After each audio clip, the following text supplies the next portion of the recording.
Ang isa sa mga headline ngayon, si Klay Thompson, nilagay bilang off-the-bench player at ang pumalit sa kanya sa starting lineup si Brandon Podziemski. Ito ulit ang una ni Klay Thompson na hindi kasama sa starting lineup since March 2012. Ang unang taon din niya sa NBA yun.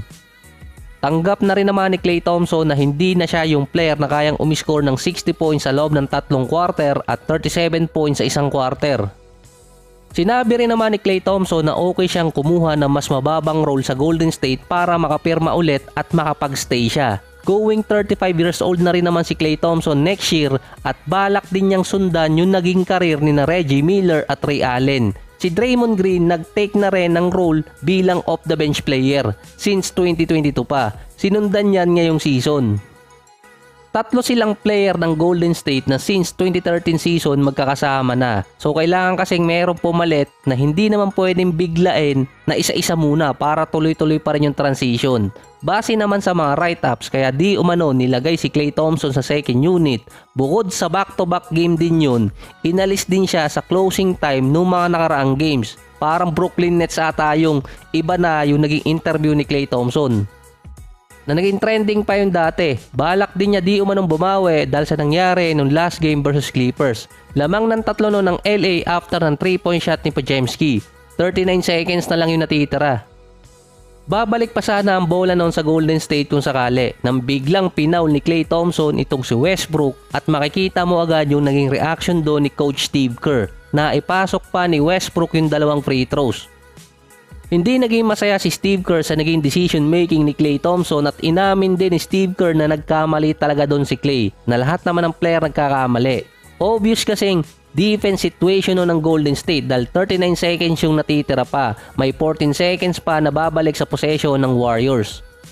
Kaya nilagay sa mga write-ups noon, gustong ma-erase ni Klay Thompson yung pagkakamali niya noong nakaraang game. So kailangan na rin naman ni Klay ng panibagong role ngayon dahil nagkakaedad na rin naman siya at base sa kanya, nagkaroon pa siya ng 2 major injuries.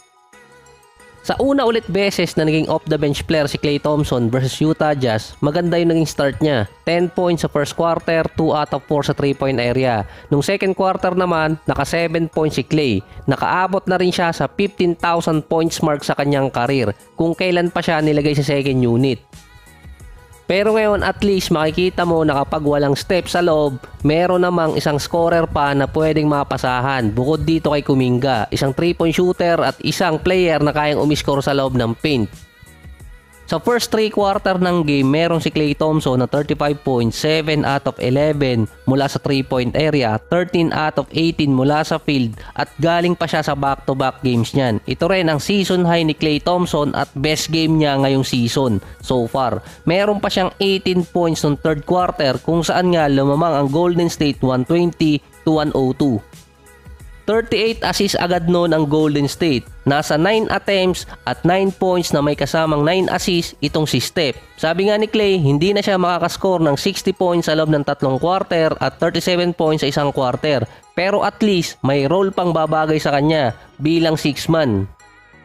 Sa fourth quarter naman, nagkaroon ng 15-8 run ang Jazz. 7 minutes pa ang natitira nun. Sa less than 1 minute mark na ibaba ng Utah sa 3 yung lamang ng Golden State hanggang sa isa pa. Dito kasi nagkaroon ng turnover itong si John Collins nung naipasa niya ng mataas yung bola. Nagkaroon pa doon ng 2 free throws itong si Steph kung saan nga nakapagselyo ng game. Si Klay Thompson hindi na nakascore noong fourth quarter pero yung first 3 quarter kasi niya 19 minutes na merong 35 points. So maganda na rin yon para dito kay Klay. Si Steph merong 16 points at 10 assists. Si Draymond naman 23 points. Si Wiggins 19 points. Sayang din yung run ng Jazz sa last quarter na 35-20. 35 points din para kay Colin Sexton at 33 points naman para kay Keyonte George.